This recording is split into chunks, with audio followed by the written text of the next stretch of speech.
Right.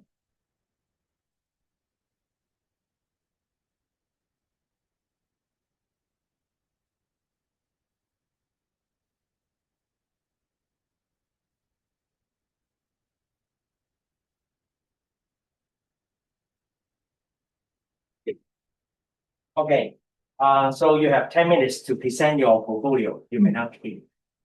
Hi, good morning. My topic is a learning process being comfortable with uncomfortable, which is the process that how I improve my communication in my university life. And and before my university, I have poor communication skills. For example, unclear communication, lack eyes contact when talking with other. Therefore, I tend to avoid attending in social activities, and and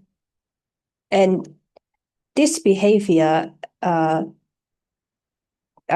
give me less chance to practice my communication skills. So if I remain this behavior, my communication skills will not be improved. And and because I realized that communication skills is very important in future. For example, in the workplace.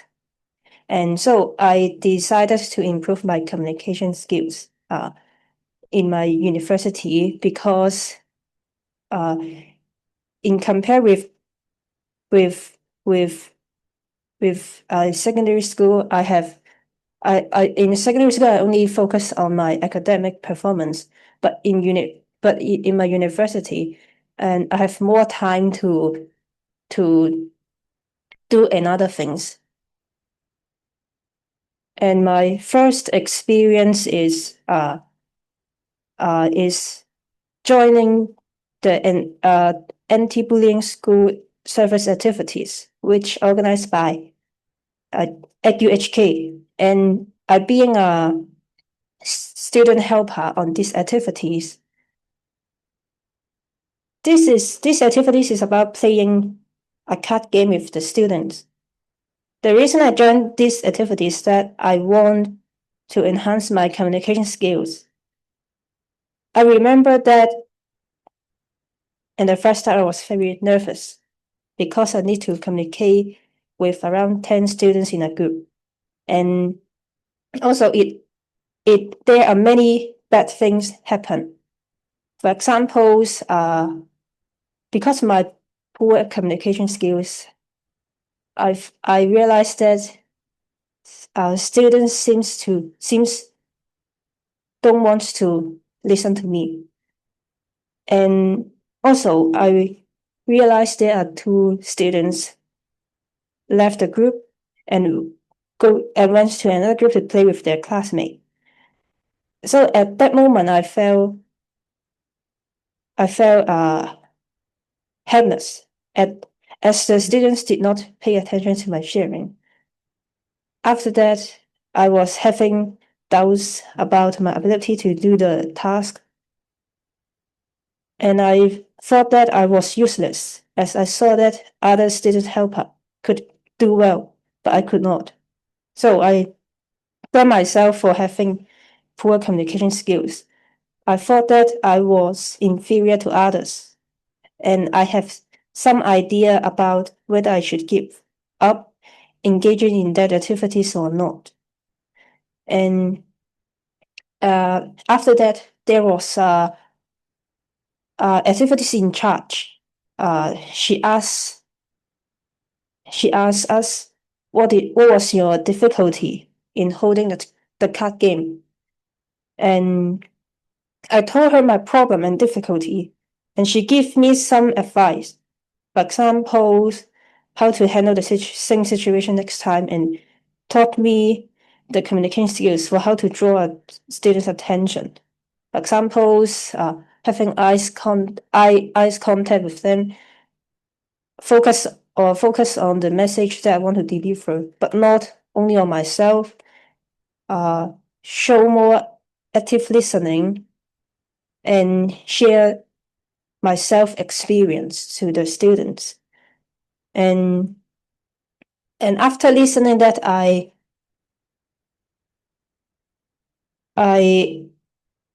do some preparation before the next activities.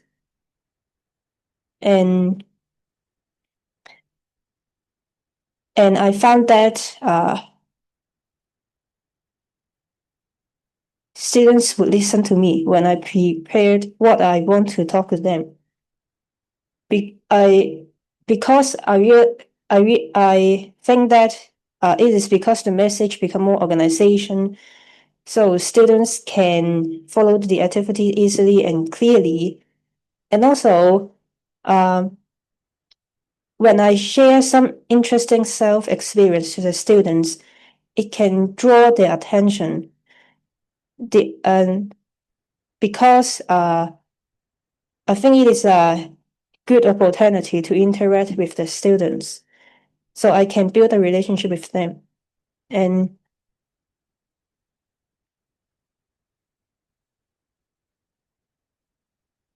the next experience is the Japan service tour at UHK.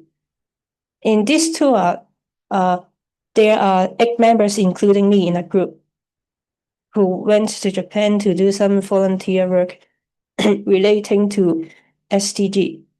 This activities was high demand of teamwork because we need to communicate with different teammates. The reason I joined this tour is because I wanted to join different activities to enhance my communication skills. And how I could improve my communication skills in these activities is the EDU SAO provide different workshops for us to build up our different skills. For example, communication skills. For example, they will teach us how to use polite language to respond to other point of view. And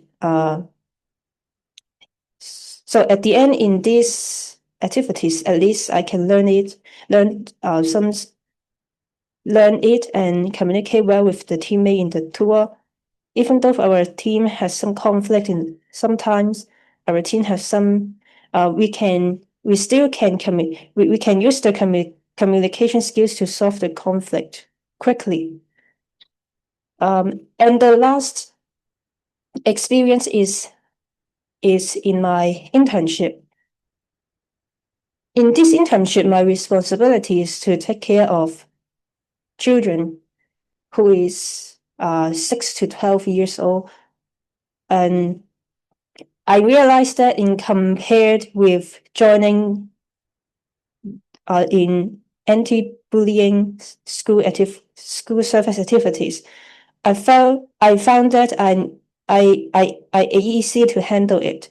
It is because I learned some communication skills from the activities. For example, I would keep eye contact with them, or speaking clearly. I think that one of the key communication skills is to build a good relationship with the children, is active listening. The skills this skills is learned from my counseling lessons at U. And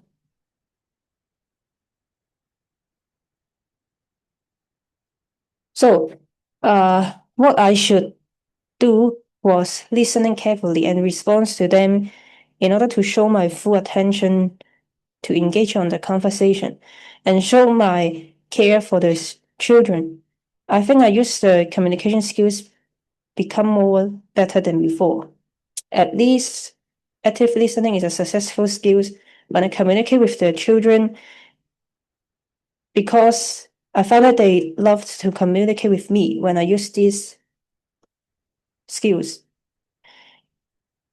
And in summary, I hope I can bring the skills into my workplace in the future because I'm interested in counseling work.